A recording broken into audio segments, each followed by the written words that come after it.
Hi Sagittarius and welcome back to my channel. तो ये है मई 2021 के लिए आपकी जनरल लव रीडिंग। इससे पहले कि मैं स्टार्ट करूँ मैं आपको बता दूँ ये एक जनरल रीडिंग है, तो हर सैज या क्रॉस वॉचर जो वीडियो को देखे उसके साथ स्टोरी रेजोनेट नहीं करेगी।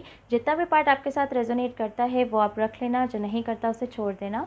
उसके अलावा किसी सैजिटेरियस या क्रॉस वॉचर को ऐसा लगे कि आप रोल्स को रिवर्स करना चाहते हो तो आप कर सकते हो। कभी कभी जब मैं मैसेजेस में जाती हूँ तो मैं बहुत तेज़ बोलने लग जाती हूँ, तो अगर आपको ऐसा लगे कि वीडियो बहुत फास्ट हो रहा है तो आप प्लेबैक स्पीड को कम करके मेरी वीडियो को सुन सकते हो। ऑल्सो अगर आप में से कुछ लोग इंस्टाग्राम यूज़र्स हो तो आप मुझे इंस्टाग्राम पे फॉलो कर सकते हो, जहाँ पे मैं फ्री लाइव रीडिंग सेशंस करती हूँ और डेली अपडेट्स डालती रहती हूँ, तो हो सकता है वहाँ आपके साथ कुछ रेजोनेट कर जाए। Anyway Sagittarius, let's get started. तो मैं स्टार्ट करूँगी टैरो से, जिसमें फर्स्ट 3 कार्ड्स आपकी फीलिंग्स, नेक्स्ट 3 कार्ड्स आपके पर्सन की फीलिंग्स, बीच में आपकी म्यूचुअल फीलिंग्स और लास्ट में मैं निकालूंगी एक कार्ड जो कि होगा मेरे ओरेकल डेक से एज यूनिवर्स एडवाइस आपके लिए। अगेन अगर किसी सैजिटेरियस या क्रॉस वॉचर को ऐसा लगता है कि आप रोल्स को रिवर्स करना चाहते हो तो आप कर सकते हो। लेट्स सी आपकी क्या फीलिंग्स है सैज।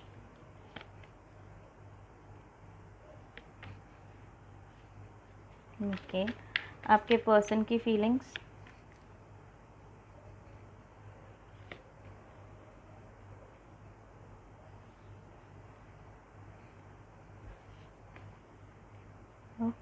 Can be dealing with the even Aries, and some of you can even be dealing with another Sagittarius, ऐसा भी हो सकता है।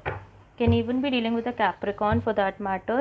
यहाँ पे लियो भी मुझे मिला है, पाइसियन एनर्जी भी फील हो रही है, वैसे होने को कोई भी राशि हो सकती है, बट ये कुछ मेजर एनर्जीज हैं सैजिटेरियस जो मुझे यहाँ दिखाई दे रही हैं। तो आपकी तरफ है the 6 of pentacles reversed, the knight of swords, the sun reversed. आपके पर्सन की तरफ है the knight of wands, 8 of wands reversed, the emperor reversed. और आपकी जो म्यूचुअल फीलिंग्स है वो the queen of pentacles reversed. Okay, तो सैजिटेरियस मुझे ऐसा लगता है कि पास्ट में कोई एक ऐसे पर्सन थे जो कि आपकी तरफ सिर्फ एक सेक्सुअल एनर्जी से आ रहे थे, या फिर जनरली उनकी जो एनर्जी होती थी वो आपकी तरफ ऐसी होती थी कि वो आते थे, वो शायद आपके साथ पैशनेट होते थे या आपके साथ सेक्सुअल एनर्जीज आपकी तरफ दिखाते थे, या सिर्फ बातें बातें आपके साथ करते थे, सिर्फ कम्युनिकेशन सिर्फ बातें कर रहे हैं बट कोई एक्शन नहीं था। तो take it as it is resonating. For some of you can be completely sexual energy की सिर्फ सेक्सुअल एनर्जी से आ रहे हैं। फॉर सम ऑफ यू ऐसा भी हो सकता है कि ये पर्सन कोई एक्शन ना लेते हो, सिर्फ बातें ही बातें आपके साथ कर रहे थे, एंड आप भी 6 ऑफ पेंटिकल्स रिवर्स की एनर्जी में थे। तो सैजिटेरियस मुझे ऐसा लगता है कि आप में से कुछ लोग एक ऐसी एनर्जी में थे जहाँ पे आप लोग उस पर्सन को ये नहीं देना चाहते थे। अगर ये पर्सन सेक्सुअल एनर्जी से आ रहे थे तो आप सेक्सुअल एनर्जी में नहीं रहना चाहते थे। अगर ये पर्सन सिर्फ अपनी बातों को लेके आ रहे थे तो आप उन बातों को रिवर्ट नहीं करना चाहते थे, आप थोड़ा एक्शन चाहते थे। तो ये 2 स्टोरी लाइन है, जो भी आपके साथ रेजोनेट कर रही है वो आप ले लो। तो पास्ट में कुछ उस टाइप का सिचुएशन था, बट आई फील कि जब आपने इस पर्सन की इस एनर्जी को रिवर्ट नहीं करा, ये एनर्जी जो वो आपकी तरफ लेकर आ रहे थे उस एनर्जी को उन्होंने नहीं लिया, उन्होंने रिवर्ट नहीं करा, तो कहीं ना कहीं इस पर्सन ने आपसे बात करनी बंद कर दी, आपकी तरफ एक्शन लेना बंद कर दिया। Even for the month of May मुझे ऐसा लगता है सैजिटेरियस की ये पर्सन आपकी तरफ ज़्यादा जो मूवमेंट है वो ज़्यादा मूवमेंट आपकी तरफ नहीं लेंगे। हाउएवर आप कहीं ना कहीं यहाँ पे नाइट ऑफ सोर्ड्स रिवर्स की एनर्जी में हो, तो आई फील कि आपकी एनर्जी सैजिटेरियस ऐसे हो रखी है कि आप भाग के इस पर्सन की तरफ जाना चाहते हो, आप इस पर्सन की लाइफ में जाना चाहते हो, आप क्लैरिटी भी चाहते हो। आपको कहीं ना कहीं ऐसा लगता है कि यार आप दोनों के बीच में क्लैरिटी हो।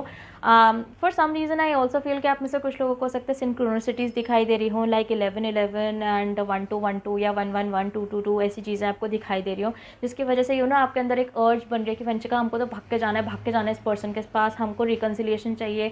या आप में से कुछ लोग को हो सकता है रिकन्सिलिएशन ना भी चाहिए हो, क्लैरिटी चाहिए हो, तो ऐसी फीलिंग आपके अंदर आ रही है। आप में से कुछ लोगों को ऐसा भी लगता है मुझे सैजिटेरियस कि आप लोग अपने दिमाग में कन्फ्यूज्ड भी हो कि भाई क्यों है हम इस पर्सन की तरफ अट्रैक्टेड, इस पर्सन के अंदर ऐसा कुछ खास नहीं है, जब भी आ रहे हैं या तो सेक्सुअल एनर्जी लेके आ रहे हैं या सिर्फ बातें लेकर आ रहे हैं, कोई एक्शंस नहीं है, कुछ नहीं है, तो क्यों है हम इनकी तरफ अट्रैक्टेड, ये फीलिंग आपके अंदर काफ़ी ज़्यादा आती है।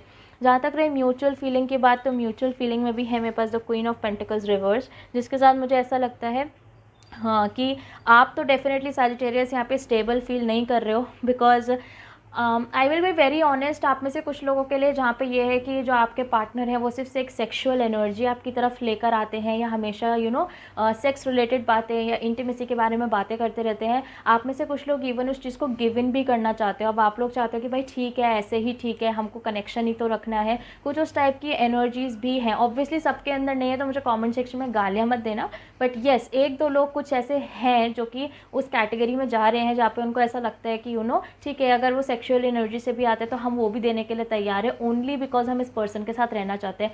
For some of you definitely आप सोच रहे हो क्यों है हम इस पर्सन के साथ। फॉर सम ऑफ यू जहाँ पे ये पर्सन सिर्फ बातें लेके आ रहे हैं, आप भी अब ऐसी एनर्जी में जा रहे हो कि यार ठीक है, बातें ही ठीक है, लेकिन कम से कम ये पर्सन है तो हमारी लाइफ में। तो कंप्लीटली सही बात है कि कहीं ना कहीं आप अपनी स्टेबिलिटी नहीं देख रहे हो, बिकॉज इस पर्सन की तरफ से तो सिर्फ बातें हैं। एंड फॉर नाउ तो 8 ऑफ वॉन्ड्स रिवर्स के साथ मुझे ऐसा बातें वाला माहौल भी नहीं लग रहा है, मुझे लग भी नहीं रहा है कि ये पर्सन आपसे बात कर रहे हैं। जहाँ तक रही इस पर्सन की बात, ये खुद भी क्वीन ऑफ पेंटिकल्स रिवर्स की एनर्जी में है, क्योंकि ये पर्सन भी एक ऐसी एनर्जी में जहाँ पे ये पर्सन स्टेबल नहीं होना चाहते। फॉर सम ऑफ यू ऐसा हो सकता है कि सजिटेरियस जिस पर्सन के साथ आप डील कर रहे हो वो एक कमिटमेंट फोबिया वाला पर्सन हो, यानी कि उनको कमिटमेंट देने से डर लगता हो, उनको ऐसा लगता हो कि वो सेटल नहीं होना चाहते या उन्हें किसी के साथ कमिट नहीं करना चाहिए। कुछ उस टाइप की वाइब्रेशन में आपके ये जो भी पर्सन है वो रहते हैं। And for the month of में आई जस्ट फील कि सजिटेरियस अगर आप इनसे कुछ बातचीत करोगे भी तो मुझे नहीं लगता कि ये पर्सन आपसे कुछ अच्छे से बात करने वाले हैं। हाउएवर आगे आने वाले टाइम में मेरे पास यहाँ पे एम्परर रिवर्स का कार्ड है। मुझे ऐसा लगता है सजिटेरियस कि आपको इस पर्सन से आगे जाके, I don't know about the month of May, obviously हो सकता है कि कुछ लोगों को मे में भी थोड़ा बहुत कम्युनिकेशन मिले, बट मे के बाद डेफिनेटली सजिटेरियस मुझे ऐसा लगता है कि इस पर्सन से आपको थोड़ा बहुत कम्युनिकेशन मिल सकता है। बट अगेन वही चीज़ है कि ये पर्सन एम्परर रिवर्स की एनर्जी में है। फिर से जब ये पर्सन आएंगे तो आपको फेक प्रोमिसेस करेंगे, ऐसी चीज़ें बताएंगे, आपको मैनिपुलेट करने की कोशिश करेंगे, बातें घुमाने की कोशिश करेंगे। और फिर से कहीं ना कहीं अगर आप उनकी बातों की गहराई में जाओगे तो आपको लग ही जाएगा सजिटेरियस कि अभी भी ये पर्सन बहुत कंफ्यूज्ड है कि उनको क्या चाहिए और कैसे वो रहना चाहते हैं। सो दिस इज़ समथिंग जो कि आपके दिमाग में उस टाइम पे भी रहेगा। बट आई थिंक इस बार ये अच्छी चीज़ है, आप सन रिवर्स में जाओगे। आपको कहीं ना कहीं इस बार जब मई के बाद या मई के एंड में या मई में भी जब भी ये पर्सन वापस आएंगे आपके साथ कम्युनिकेट करेंगे, हो सकता है आपको मैनिपुलेट करने की कोशिश करें, हो सकता है आपकी लाइफ में घुसने की कोशिश करें, तो जब भी वो ये करेंगे कहीं ना कहीं आपको ये चीज़ का रियलाइजेशन होगा कि भाई इस इंसान के साथ मेरी लाइफ में कोई भी ब्राइट फ्यूचर नहीं है, which is actually very very true. उसका एक बहुत बड़ा रीज़न है सजिटेरियस की, हो सकता है आप कितना भी मर्जी इस पर्सन से प्यार करते हो, लेकिन कहीं ना कहीं इस पर्सन के दिमाग में फ़िज़िकल इंटीमेसी वाली चीज़ है।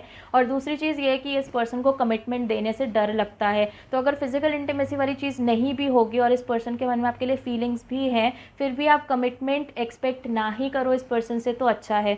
तो इसलिए सन रिवर्स के साथ आई ऑल्सो फील कि वाइब्रेशन वो आपको आ ही जाएगी कि यार ठीक है, ये पर्सन अभी भी आ रहे हैं तो मुझे मैनिपुलेट ही करने की कोशिश कर रहे हैं, तो शायद इनके साथ कोई भी अच्छा फ्यूचर मुझे नहीं देखना चाहिए। एंड प्रॉबेबली आई फील कि सजिटेरियस कम से कम इस पर्सन से तो आप बाहर निकल ही आओगे, मोस्टली इसलिए क्योंकि आपको दिखाई दे जाएगा कि इस पर्सन की क्या रियलिटी है या ये पर्सन कैसे हो रखे हैं इस टाइम पे, क्या इनकी बातें हैं, क्या इनके एक्शंस हैं, क्या डिफरेंस है दोनों के बीच में।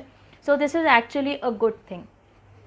लेट्स सी कि मेरा ओरेकल डेक मुझे क्या एडवाइस देता है। अगर किसी क्रॉस वॉचर को ऐसा लग रहा हो कि मेरे साथ स्टोरी ज़्यादा रेजोनेट कर रही है तो आप भी ये एडवाइस अपने लिए ले सकते हो। ओके मुझे मिला है well and the orca elders share your song frequency of sound diving deep with the diving deep. जैसा कि मैंने कहा अभी थोड़ी देर पहले, जो स्टेटमेंट्स मैंने यूज़ किए थे कि ये जब पर्सन आएंगे तो कहीं ना कहीं आपको इनकी बातों में घुसने की ज़रूरत है, आपको देखने की ज़रूरत है कि क्या इनके एक्शंस और इनके वर्ड्स आपस में मैच कर रहे हैं कि नहीं कर रहे हैं। तो डेफिनेटली मुझे ऐसा लगता है कि डाइविंग डीप के साथ ये कार्ड आपको ये बताने की कोशिश कर रहा है कि आप चीज़ों को की गहराई में जाके देखो, क्या जो भी वो बातें बोलते हैं या जो भी उनकी तरफ से उनके स्टेटमेंट्स रहे हैं, क्या उनके स्टेटमेंट्स खोखले हैं, क्या उनकी बातों में आपको कभी भी क्लैरिटी मिलती है। क्योंकि मुझे तो नहीं लगता सजिटेरियस की कभी क्लैरिटी के नाम पे आपको कुछ मिला भी है इस पर्सन से। तो even universe is asking you कि खुद ही जाके देखो इसके अंदर, हम क्या आपको गाइड करें, आपको खुद अपने आप को गाइड करना पड़ेगा, चीज़ों की तह तक जाना पड़ेगा एंड देखना पड़ेगा if it's actually meant for you. एक और चीज़ मेरे पास यहाँ पे शेयर योर सॉन्ग और फ्रीक्वेंसी ऑफ साउंड आ रहा है, तो इसके साथ मुझे ऐसा भी लगता है आप में से कुछ लोगों ने हो सकता है अपनी साउंड हीलिंग कराई हो, या हो सकता है कि आप अपने सिंगिंग बॉल्स आप लोग यूज़ करते हो, या इस चीज़ से रिलेटेड हो सकता है गाने सुनने का आपको बहुत ज़्यादा शौक हो, तो अच्छे गाने सुनो। हार्ट ब्रेक वाले गाने मत सुना करो, क्योंकि जो गाने हम सुनते हैं उसकी वाइब्रेशंस, उसकी फ्रीक्वेंसी कहीं ना कहीं हमारी लाइफ में बहुत ज़्यादा रहती है। तो अगर आप हार्ट ब्रेक वाले सैड सैड सॉन्ग सुनोगे, लो वाइब्रेशन के सॉन्ग सुनोगे, तो कहीं ना कहीं आपके आसपास भी वाइब्रेशन उसी तरीके की रहेगी। तो लिसन टू गुड सॉन्ग्स, अपने सॉन्ग्स की वाइब्रेशन बढ़ाओ, आसपास जो भी गाने सुन रहे हो उनकी वाइब्रेशन बढ़ाओ, चीज़ों की तह तक जाने की कोशिश करो, नॉलेज गेन करने की कोशिश करो। बहुत सारी चीज़ें हो सकता है विदाउट टैरो ही आपकी आंखों के सामने बिल्कुल क्लियर हो जाएंगी। Anyways, this is what I get for you Sagittarius and I hope it helps. अगर स्टोरी आपके साथ रेजोनेट करती है तो आप मुझे कमेंट सेक्शन में ज़रूर बताना। रीडिंग करने का तरीका पसंद आता है तो मेरी वीडियो को लाइक कर देना, चैनल को सब्सक्राइब कर देना। अगर आप में से कोई मुझसे पर्सनली कॉन्टैक्ट करना चाहे तो वो सारी डिटेल्स आपको नीचे डिस्क्रिप्शन बॉक्स में मिल जाएगी। And I will see you soon सैज।